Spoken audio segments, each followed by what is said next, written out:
네, 사랑하는 성도 여러분, 한 주 어떻게 보내셨습니까? 주님과 함께 동행을 하셨습니까? 주님과 함께 사셨습니까? 여러분도 우리 주 예수 그리스도와 같이 우리 가운데 수많은 시험과 고난을 주님과 함께 주님의 말씀으로 담대히 싸워 이기셨습니까? 우리의 매일매일 삶이 주님과 함께하기를 원합니다.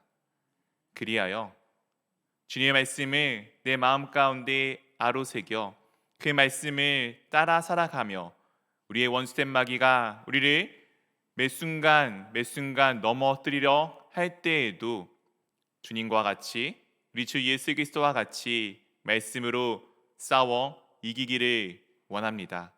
그리하여 주님과 함께 하는 삶이 얼마나 기쁘고 얼마나 좋은지를 꼭 매 순간마다 경험할 수 있기를 원합니다. 우리는 또한 오늘 말씀을 통해서 지난 시간들을 통해 우리가 들었던 말씀들을 다시 한 번 더 상기시키고 그리고 우리가 어떻게 무엇들을 시작해야 되는지를 한번 살펴보기를 원합니다. 예수님께서는 침례 요한에게 가셔서 침례를 받으신 후에 가장 먼저 이 일을 하셨습니다. 마태복음 4장 1절 2절입니다. 그때 예수께서 성령에게 이끌려 마귀에게 시험을 받으러 광야로 가사 40일의 밤낮으로 금식하신 후에 줄이 신지라. 예수님께서 침례를 받으신 이후에 가장 먼저 하신 것은 이 사탄 마귀에게 시험을 받으러 광야로 나아가신 것입니다. 우리는 침례의 의미가 무엇인지를 잘 알고 있습니다. 침례는 나의 옛사람은 죽고 주님 안에서 내가 새 사람으로 태어나는 구원받은 자가 되었음을 선언하고 선포하는 것입니다. 즉, 우리가 침례를 받는다는 것은 내가 구원받은 자로 살아감을 의미하고 있습니다. 근데 우리 구원받은 자는 구원받았지만 참 안타깝게도 우리에겐 여전히 옛사람 죄성이라는 것이 남아 있습니다. 이 죄성을 쥐고 흔드는 사람은, 이 흔드는 존재는 누구인가요? 바로 사탄 마귀입니다. 우리에게 죄가 있다면 사탄 마귀에게 우리는 매번 끌려다닐 수밖에 없게 되어져 있습니다. 그리고 우리가 구원을 받았지만 우리에게 여전히 남아있는 그 죄성으로 인하여서 우리는 여전히 수많은 시험과 고난 가운데, 유혹 가운데 넘어지는 자가 됩니다. 오늘 우리의 주님 되신 예수 그리스도께서는 그 시험을 이기는 것을 우리에게 먼저 직접 본을 보여 주셨습니다. 첫 번째 시험이 무엇이었습니까? 먹을 것에 관련되어 있는 시험이었습니다. 3절입니다. 시험하는 자가 예수께 나와서 이르되 내가 만일 하나님의 아들이거든 명하여 이 돌들로 떡덩이가 되게 하라. 이 돌들로 떡덩이가 되게 하는 것은 예수님께 있어서는 커다란 유혹이었습니다. 사실 배고플 때 가장 좋은 유혹은 무엇이라고 말씀드렸죠? 먹는 겁니다. 밤에 먹는 라면이 최고죠. 근데 예수님께 그렇게 한 것이 아니라 이 시험하는 자 마귀가 예수님께 이 돌들로 떡덩이를 만들게 하라는 것은 예수님께서 할 수 있음을 행하게끔 하는 유혹이었습니다. 예수님께서 이 돌을 떡덩이로 만드셨을 때 하나님께서는 그 능력이 충만하신 하나님이 되신 예수 그리스도의 하나님 되심만이 남을 뿐 그분의 사람 되심은 사라지기 때문입니다. 예수님께서 이 땅 가운데 우리를 위해 오신 이유는 무엇입니까? 우리와 동일한 사람으로 오신 이유는 무엇입니까? 사람인 나의 죄, 우리 죄를 대신하여 짊어지시기 위함 아니십니까? 그렇기에 예수님은 참된 사람이시며 또한 참된 하나님이 되십니다. 오늘 이 시험하는 자가 유혹하였던 그것은 다른 것이 아닌 예수님께서 사람이 아닌 하나님으로만 남아있기를 바라는 마음으로 유혹한 것입니다. 할 수 있는데 하지 않는 것은 참 쉽지 않습니다. 내가 이것을 증명하기 위해 이것만 하면 되는데 그것을 하지 않는 것은 참 어렵습니다. 그러나 예수님께서는 그 유혹을 이와 같이 물리치셨습니다. 4절입니다. 예수께서 대답하여 이르시되 기록되었을 때 사람이 떡으로만 살 것이 아니요 하나님의 입으로부터 나오는 모든 말씀으로 살 것이라 하였느니라 하시니. 예수님께서 삶의 참된 의미를 우리 가운데 말씀해 주셨습니다. 삶의 참된 의미는 무엇입니까? 우리가 내 육신의 만족만을 위해 살아가는 것이 아니라 하나님의 말씀을 가지고 그 말씀을 가지고 사는 것을 우리 가운데 분명하게 전하여 주셨습니다. 사랑하는 성도 여러분, 여러분들은 얼마나 하나님의 말씀을 붙들고 살아가고 계십니까? 우리가 날마다 주님의 말씀을 붙들고 살아가고 계십니까? 하나님의 말씀 하나를 이루기 위해서 얼마나 많은 노력을 해 보셨습니까? 우리가 삶을 살아갈 때 내가 원하는 것을 이루기 위해서 참 많은 노력을 합니다. 요즘에 좋은 어느 동네에는 좋은 대학교를 가기 위해서 유치원 때부터 기획을 하고 계획을 하여서 다 플랜을 짠다고 합니다. 12년이 이상 되는 좋은 대학교 하나 가기 위해서 그의 그 어린 나이 20년이라는 세월을 그것 하나를 놓고 다 계획을 짜고 정말 철두철미하게 노력을 합니다. 우리가 하나님의 말씀을 이 플랜만큼 그들의 계획만큼 지켜보셨습니까? 우리는 그것을 참 잘하지 못합니다. 왜냐하면 하나님의 말씀이 내 삶에 그렇게 많이 와닿지 않기 때문입니다. 그것은 내가 하나님의 말씀을 있는 그대로 살아보지 않았기 때문입니다. 하나님의 말씀을 있는 그대로 살아가 보다 보면은 이 세상에서 이야기하는 그 수많은 거짓된 것보다 이것 작은 것 하나가 정말 진짜임을 알게 됩니다. 그렇게 되면은 우리는 이 떡을 추구하는 삶이 아니라 하나님의 말씀을 추구하는 삶으로 바뀌게 될 것입니다. 불행히도 이것은 우리가 함께 처음 첫걸음을 띄어보아야 합니다.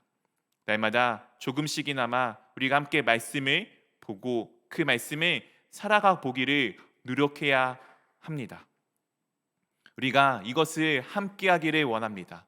그래서 작은 교회 모임을 5회의 모임을 각 작은 교회별로 바꾸어서 하려고 하는 이유는 여기에 있습니다. 말씀을 듣고 끝나는 것이 아니라 이 말씀을 살아가 보기 위한 노력을 함께 하기 위함입니다. 아시잖아요. 혼자 사는 것은 결단코 쉽지 않습니다.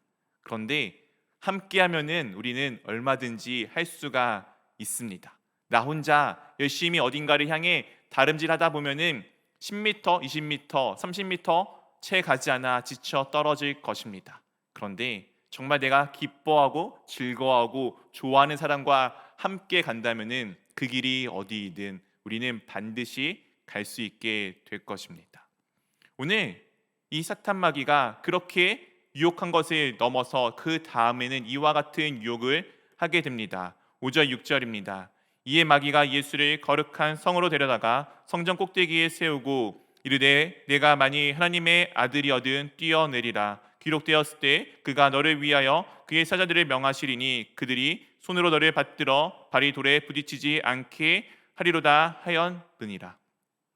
예수님께서 하나님의 말씀으로 그의 이 사탄 마귀의 시험하는 자의 유혹을 넘어가자 놀랍게도 이 사탄 마귀는 우리에게 말씀으로 또한 유혹을 합니다. 너가 하나님의 아들이라면은 이 거룩한 성전에서 뛰어내려 보아. 그러면은 말씀 그대로 하나님께서 너를 사자를 보내어 보호하셔서 너의 발이 돌에 부딪히지 않게 할 것이야. 너가 하나님의 말씀에 따라 살아간다고 하였으니 그 말씀을 지켜 보렴. 이렇게 마귀가 지금 예수님을 유혹하고 있습니다. 간단하게 보면은 사실 맞는 것 같습니다. 근데 이 말씀의 앞뒤를 우리가 살펴보게 되면은 하나님을 경외하는 자, 하나님을 나의 구원자로 여기는 자에게 하나님께서 이와 같이 그의 삶을 보호하여 주시는 것에 대한 내용 가운데 담겨 있는 말씀임을 우리는 쉽게 발견할 수 있습니다. 사랑하는 성도 여러분, 그렇기에 말씀은 하나만 보는 것이 아닙니다. 전체적으로 보아 아버지 뜻이 무엇인지를 알아야 합니다. 하나님의 뜻이 어떤 것인지를 알아야 합니다. 말씀이란 것은 그냥 그것 하나 군절을 가지고서 내가 이해했다 지켰다가 아니고, 하나님께서 그 말씀을 우리 가운데 부어주시는 아버지의 마음을 이해하는 것이 필요합니다. 하나님께서 오늘 이 말씀을 우리 가운데 주셨던 이유는 주님을 내가 구원자로 고백할 때, 주님이 나의 삶의 모든 것 되심을 고백했을 때 주님께서 어떤 상황에서도 나를 지키실 것에 대한 약속입니다. 내가 하나님의 사람임을 증명하기 위한 내용은 아닙니다. 우리가 하나님의 말씀을 그와 같은 아버지의 마음으로 바라보아야 할 필요가 있습니다. 이런 사탄 마귀 유혹에 대해서 예수님께서 이와 같이 그에게 말씀하여 주십니다. 우리 7절 말씀 한번 같이 읽어보도록 하겠습니다. 예수께서 이르시되 또 기록되었을 때 주 너희 하나님을 시험하지 말라 하였느니라 하시니. 하나님은 우리의 시험의 대상이 아닙니다. 근데 우리는 참 알게 모르게 하나님을 많이 시험하는 것 같습니다. 하나님, 내가 이만큼 갔는데도 나를 사랑하실 거예요? 주님, 내가 이거를 하기 원하는데 주님 언제까지 그렇게 계실 거예요? 하나님이 계신 것을 저에게 증명해 보세요. 주님, 제가 이것을 바랐는데 지금 왜 제게 응답하지 않으십니까? 주님은 계신 겁니까? 주님, 내가 이렇게 정말 악한 가운데 있는데 그럼에도 여전히 나와 함께 하시겠습니까? 우리가 그렇게 하나님을 참 많이 시험하는 것 같습니다. 하지만 하나님은 시험의 대상이 아니십니다. 하나님은 믿음의 대상입니다. 하나님은 우리 가운데 믿음을 주시는 분이십니다. 이 믿음을 준다는 것은 참 감사한 일인 것 같아요. 하나님께서는 그분의 말씀 그 어떤 것 하나 이루지 아니하시는 것이 없으십니다. 하나님께서는 모든 말씀을 다 이루어 주시는 분이십니다. 저는 사람인지라 제가 누군가 하는 약속들을 지키지 못할 때가 있습니다. 제가 잘 까먹는 편이어서 요즘에 메모를 하려고 노력을 하지만 메모를 하지 않는다면 잘 까먹어서 저에게 부탁했던 약속들을 잊어버릴 때가 있습니다. 죄송합니다. 양해를 구하는 겁니다. 근데 하나님께서는 정말 놀랍게도 그 모든 것을 기억하시고 그 모든 것을 이루어 주십니다. 반드시. 그렇게 하나님은 시험의 대상이 아닌 우리가 믿어야 하는 믿음의 대상입니다. 사랑하는 성도 여러분, 하나님을 믿으시기 원합니다. 하나님께서 내게 하신 그 말씀은 반드시 내게 이루어지는 것입니다. 그렇기에 내 마음 가운데 의심을 품지 마시고 시험하지 마시고 믿음으로 담대히 지켜 나가시기를 원합니다. 또한 마귀는 이와 같은 유혹을 한 번 더 하게 됩니다. 8절, 9절 말씀, 우리 2절의 말씀 한번 같이 읽어보도록 하겠습니다. 마귀가 또 그를 데리고 지극히 높은 산으로 가서 천하 만국과 그 영광을 보여 이르되 만일 내게 엎드려 경배하면 이 모든 것을 내게 주리라. 지금 사탄 마귀가 어떤 산꼭대기에 올라가서 이 세상에 있는 천하의 모든 것에 좋은 것을 다 보여주며 이렇게 말합니다. 나를 경배 한 번만 하면은 이 모든 것을 다 너에게 줄게. 얼마나 좋은 유혹입니까? 인터넷 글에 보면은 가끔씩 이런 이야기들이 있습니다. 이렇게 아랍의 부자 중에 좀 대표적인 사람이 만수르라는 사람이 있습니다. 조금 좀 더러운 얘기인데요. 이제 만수르의 발가락을 3일 동안 빨고서 100억을 받을 거냐고 이제 누군가 글을 올렸더니 첫 번째 가장 좋은 댓글이 이거였습니다. 바로 입에서 침이 돋는다고. 사람들은 그렇습니다. 세상의 것을 누리기 위해서 그 작은 경배하는 것, 그게 무엇이 어렵냐라고 하는 것이 우리의 마음 가운데도 동일하게 담겨져 있습니다. 근데 예수님께 그와 동일한 유혹이 있을 때 예수님께서는 어떻게 반응을 하셨습니까? 10절 그리고 11절 우리 한번 같이 읽어보도록 하겠습니다. 이에 예수께서 말씀하시되 사탄아 물러가라. 기록되었을 때 주 너희 하나님께 경배하고 다만 그를 섬기라 하였느니라. 이에 마귀는 예수를 떠나가고 천사들이 나와서 수종드니라. 예수님께서 자신에게 경배하면 이 모든 것을 다 주겠다고 유혹하는 사탄 마귀에게 말씀하십니다. 물러가라. 기록되었을 때 주 너의 하나님만 경배하고 다만 그를 섬기라. 사랑하는 성도 여러분, 우리는 이것이 정답인 것을 다 알고 있습니다. 근데 하나님만 경배하고 하나님만 섬기는 삶이 무엇인지는 잘 모를 때가 있습니다. 오늘 예수님께서 직접 몸소 우리 가운데 이것이 무엇인지를 보여주십니다. 그 내용이 담겨져 있는 것이 바로 오늘 읽었던 본문의 말씀입니다. 마태복음 4장 12절 13절입니다. 예수께서 요한이 잡히었음을 들으시고 갈릴리로 물러가셨다가 나사렛을 떠나 스불론과 납달리 지경 해변에 있는 가버나움에 가서 사시니. 예수님께서 사탄 마귀 시험을 이기셨잖아요. 세상의 유혹을 이기셨잖아요. 그러면 바로 그분이 하셔야 될 일들을 실현해야 될 것 같은데 그러지 아니하시고 요한이 잡혔음을 들으시자 갈릴리로 물러가 버리십니다. 사실은 요한이 잡혔다는 것은 이 사람의 때가 끝나고 하나님의 때가 임하였음의 상징입니다. 예수님의 때가 왔음에 대한 상징입니다. 그렇다면 그 때가 되었기에 예수님께서 선포를 먼저 시작하셔야 할 것 같은데 그렇지 아니하시고 지금 예수님께서는 그 이야기를 들으시자 갈릴리로 떠나게 되십니다. 그 갈릴리 중에서도 특히 스불론과 납달리 지경에 있는 해변에 있는 가버나움에 가서 사시게 됩니다. 이와 같은 일을 하신 이유가 14절 가운데 이렇게 우리 가운데 말씀하여 주고 있습니다. 우리 14절 말씀 한번 같이 읽어보도록 하겠습니다. 이는 선지자 이사야를 통하여 하신 말씀을 이루려 하심이라. 밀러스트. 이렇게 하신 이유가 무엇이라고요? 선지자 이사야의 말씀을 이루시기 위함입니다. 사실 마태복음 앞에서 예수님이 태어나는 그 순간부터 지금 이 순간까지 예수님께서 하신 모든 이들은 하나님의 말씀을 이루기 위함입니다. 근데 오늘은 그 의미가 조금은 다릅니다. 침례를 받으시고 시험을 이기시고 우리가 소위 말하는 공생애를 시작하는 첫 사역 가운데 스스로 하나님의 말씀을 이루기 위해서 이 일을 하게 되십니다. 이 말씀이 이와 같이 우리 가운데 기록되어져 있습니다. 스불론 땅과 납달리 땅과 요단강 저편 해변길과 이방의 갈릴리여 흑암에 앉은 백성이 큰 빛을 보았고 사망의 땅과 그늘에 앉은 자들에게 빛이 빛이었도다 하였느니라. 스불론 땅과 납달리 땅과 요단강 저편의 해변길과 그리고 이방의 갈릴리여. 갈릴리가 갖고 있었던 별명 중에 하나입니다. 갈릴리는 분명히 이스라엘 땅이지만 이방의 갈릴리라고 불렸습니다. 왜 그렇게 불렸을까요? 이 땅에 대해서 한 왕이 이와 같은 평가를 내려줍니다. 열왕기상 9장 11절부터 13절입니다.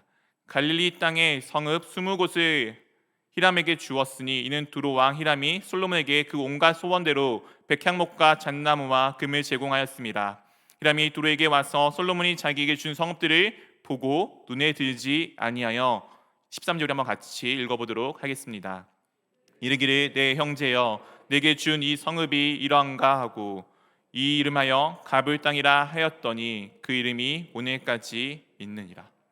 솔로몬이 자신의 성전과 자신의 성과 하나님의 성전을 지으면서 수많은 것들을 이 두로 왕의 히람에게 받아사가 썼습니다. 그리고서 솔로몬이 그것에 대한 값으로 이 갈릴리에 있는 땅을 하나씩 총 20성읍이나 주게 되었습니다.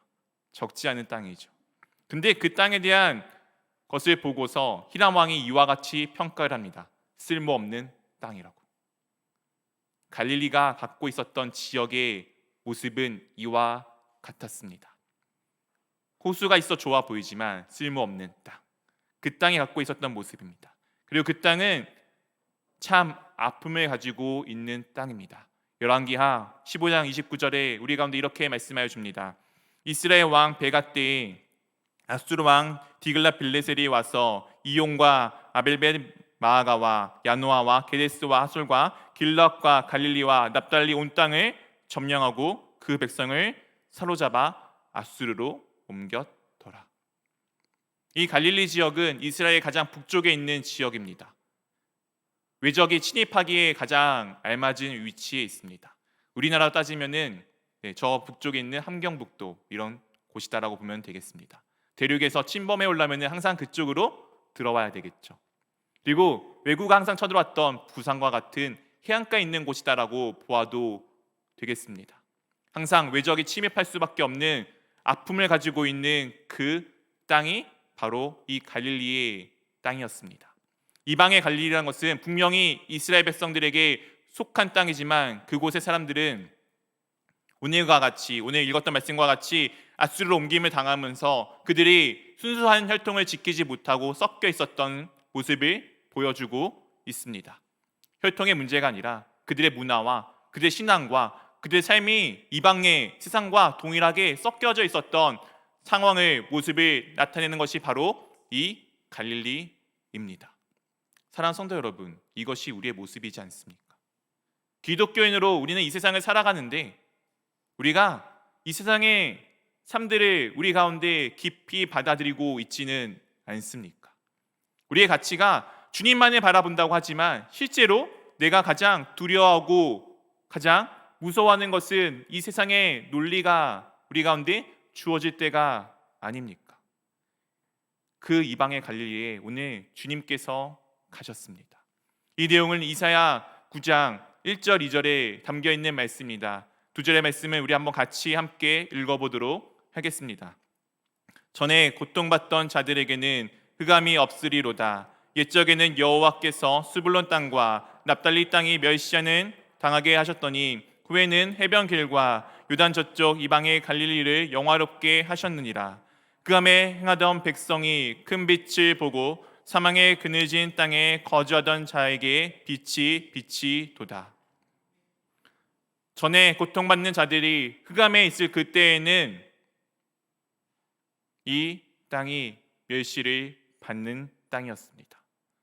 우리의 삶과 동일합니다. 그런데 후에는 예수님께서 영화롭게 하셨습니다. 우리를 주님께서 영화롭게 하셨습니다. 흑암의 어둠 가운데 살아가던 백성인 우리가 주 예수 그리스도의 큰 빛을 보고 사망의 그늘진 땅에서 거주하던 우리가 사망에 있는 것이 아니라 영원한 생명이라는 참된 빛 가운데 옮겨지게 되었습니다. 오늘 주 예수 그리스도께서 우리 가운데 이루고자 하셨던 일이 바로 여기에 있습니다. 오늘 주님은 가장 영광스러워하는 그 순간에 가장 어둡고 약하고 어둠 가운데 찾아가셨습니다. 왜냐하면 그분이 그 어둠을 밝히러 오시기 위한 분이셨기 때문입니다. 이 모든 것은 다른 것이 아니라 하나님의 말씀을 이룸으로써 시작이 됩니다. 가장 영광스러운 그때에 예수님께서 그 영광을 스스로 받으신 것이 아니라 그 모든 영광을 다 하나님께 올려 드림으로 시작을 합니다.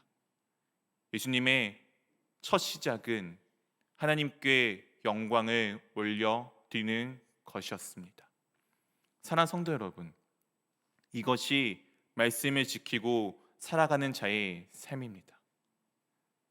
우리가 주님께 경배하는 삶입니다. 내가 삶을 살아가다 보면은 내가 영광스러워져야 할 때가 있습니다. 많이 있죠. 그때 내가 해야 될 것은 다른 것이 아니라 그 과정 가운데 주님의 말씀을 따라갔는지를 돌이켜 보기를 원합니다. 그리고 하나님의 말씀을 지켰기에 내가 이룬 것이 아닌 하나님께서 하신 말씀이 이루어진 것임을 고백함으로 하나님께 모든 영광을 올려드리기를 원합니다. 예수님은 그 모든 것을 하시고 난 이후에 이와 같이 우리 가운데 선포하셨습니다. 마태복음 4장 17절 말씀입니다. 함께 읽어보도록 하겠습니다. 이때부터 예수께서 비로소 전파하여 이르시되 회개하라 천국이 가까이 왔느니라 하시더라. 이 비로소가 시작하다라는 단어입니다. 예수님께서 이 모든 것을 하신 이후에 비로소 시작하십니다. 그의 사역을. 사랑하는 성도 여러분, 우리의 삶이 이와 같기를 원합니다. 분명히 주님께서는 우리 교회 가운데 맡겨주신 사명이 있습니다. 그리고 이 교회 구성원인 여러분 한 명 한 명 한 명에게도 동일하게 주신 사명이 있습니다. 그것을 시작할 때 가장 먼저 해야 할 것은 다른 것이 아닌 오늘 우리의 주님 되신 주 예수 그리스도가 그리하셨던 것처럼 주님의 말씀을 지켜 그 말씀이 이루어짐을 보시고 모든 것이 다 주님으로 인함임을 고백하는 우리 교회가 되기를 주님의 이름으로 축원드립니다.